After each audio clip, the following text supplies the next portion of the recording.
coming apart. You had it all. It wasn't enough. No, it's not enough. They tell you it's not worth the price, so just let it go. But you know you can. You know you won't. It's not easy, no, finding the words to say when you're feeling lost. You'll find your way. The world is so broken, and sometimes it leaves you cold. And at times you can't feel the fire that guides you home. The demons are haunt you and trying to steal what you know. But the angels, they brought you, and they're gonna hold you up. They're gonna hold you up. They see the fear in your eyes, heart sinks like a stone. 'Cause when you're afraid, it weighs on your soul. When the timing is right, somehow you'll know. When nobody stands, stand on your own. It's not easy, no, finding the words to say when you're feeling lost. You'll find your way. The world is so broken, and sometimes it leaves you cold. And at times you can't feel the fire that guides you home. The demons are haunting you, trying to steal what you know. Muchas, son buenas por día, ¿eh? But the angels, they brought you, and they're gonna hold you up. They're gonna hold you up.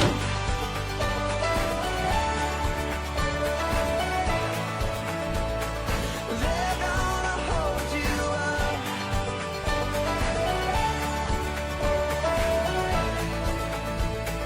They're gonna hold you up. They're gonna hold you up.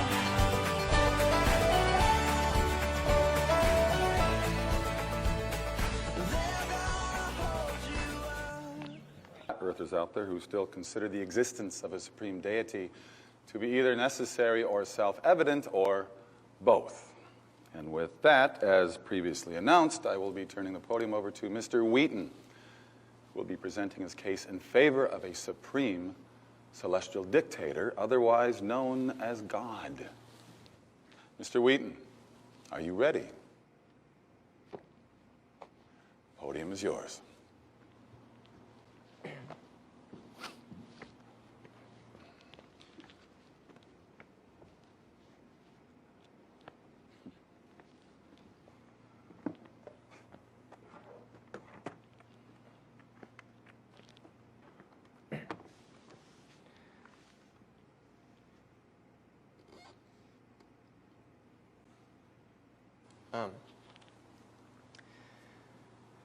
Atheists say that no one can prove the existence of God, and they're right. But I say no one can disprove that God exists.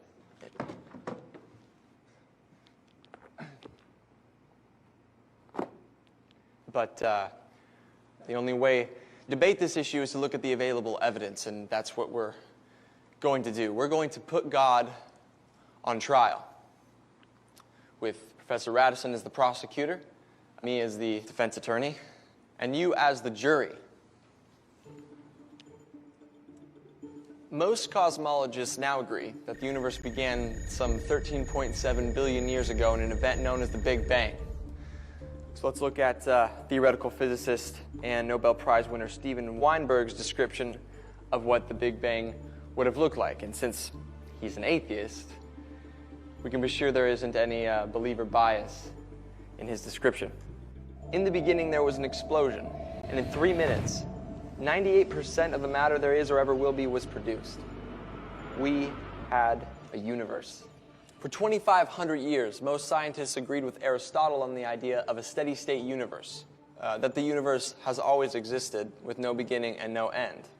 But the Bible disagreed. In the 1920s, Belgian astronomer Georges Lemaître, a theist, who's actually also... What's a theist? A theist is someone who believes in the existence of God. He said that the entire universe, jumping into existence in a trillionth of a second, out of nothingness in an unimaginably intense flash of light, is how he would expect the universe to respond if God were to actually utter the command in Genesis 1:3, "Let there be light." In other words, the origin of the universe unfolded exactly how one would expect after reading Genesis, and for 2,500 years, the Bible had it right, and science had it wrong. All of which points to a God that created it. You see, in the real world, we never see things jumping into existence out of nothingness, but atheists want to make one small exception to this rule, namely the universe and everything in it. But in his book, The God Delusion, Richard Dawkins says that if you tell me God created the universe, then I have the right to ask you, who created God? Dawkins' question only makes sense in terms of a God who has been created. It doesn't make sense in terms of an uncreated God, which is the kind of God that Christians believe in. And even leaving God out of the equation, I then have a right to turn Mr. Dawkins' own question back around on him and ask, if the universe created you, then who created the universe? You see, both the theist and the atheist are both burdened with answering the same question of how did things start. What I'm hoping you'll pick up from all this is that you don't have to commit intellectual suicide to believe in a creator behind the creation. And to the extent that you don't allow for God, you'd be pretty hard-pressed to find any credible alternative explanation for how things came to be.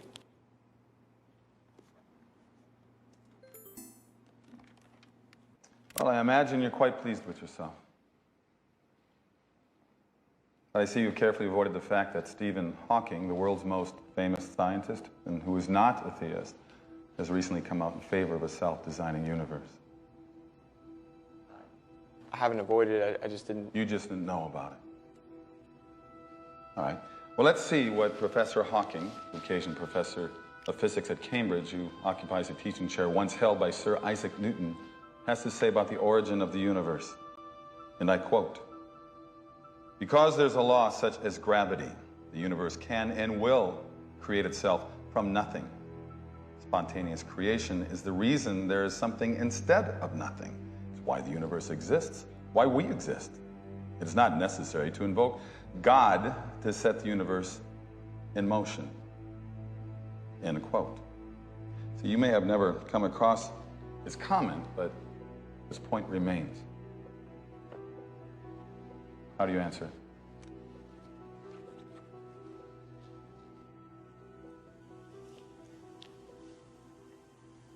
I don't know. You don't know. I pricked the balloon of your entire argument with a single pin, and you don't know.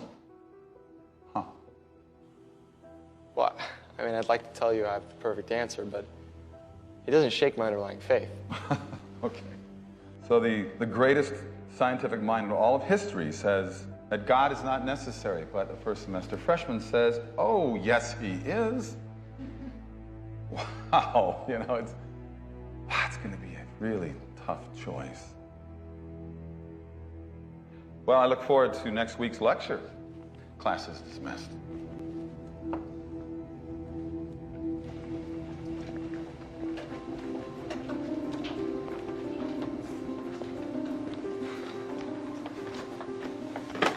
Do you think think you're smarter than me, Wheaton? Do you think there's any argument you can make that I won't have an answer for? I never said I was smarter. That's the first intelligent thing you've said. Now, I want to make this clear. In that classroom, there is a God, and yet I'm him. I'm also a jealous God, so do not try to humiliate me in front of my students. You know, I also checked up on your declared major, pre-law. What exactly is pre-law? We don't award degrees in that. Don't bother answering. But know this. If you truly feel a need to continue with this charade, I will make it my personal mission to destroy any hope of a law degree in your future. Have a nice day.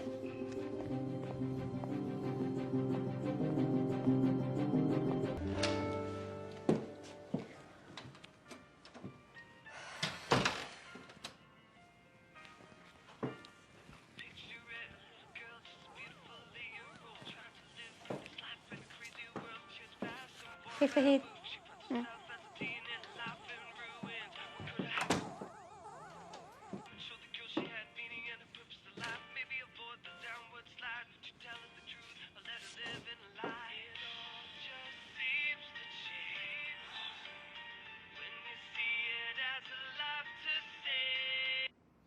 Corinthians says you're saved, that Christ died for our sins according to the scriptures, that he was buried, that he was raised on the third day according to the scriptures. If you believe this in your heart, if you accept this by faith, you see God will forgive you, he'll cleanse you, and he'll set you free.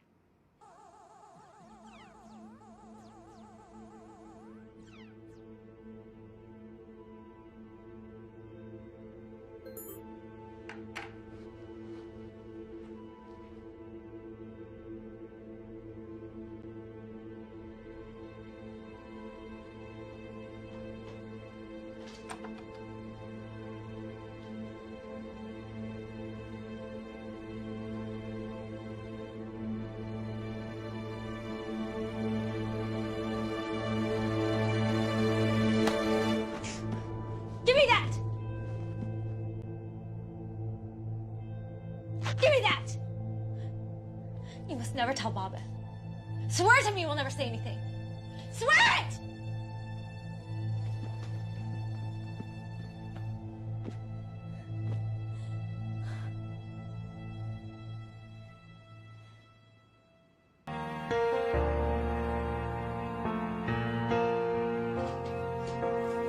Aisha!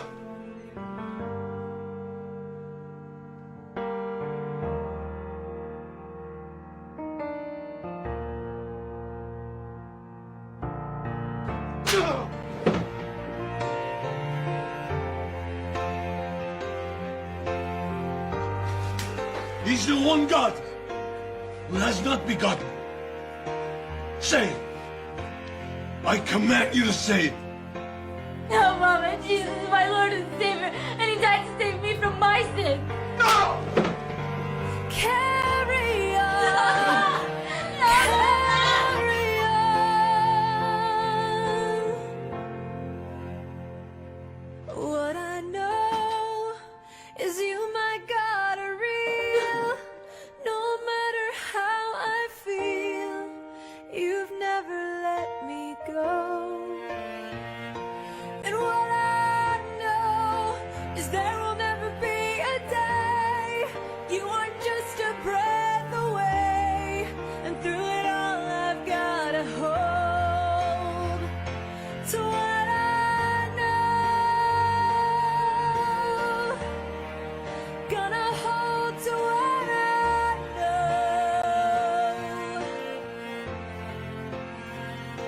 What I know. What I know.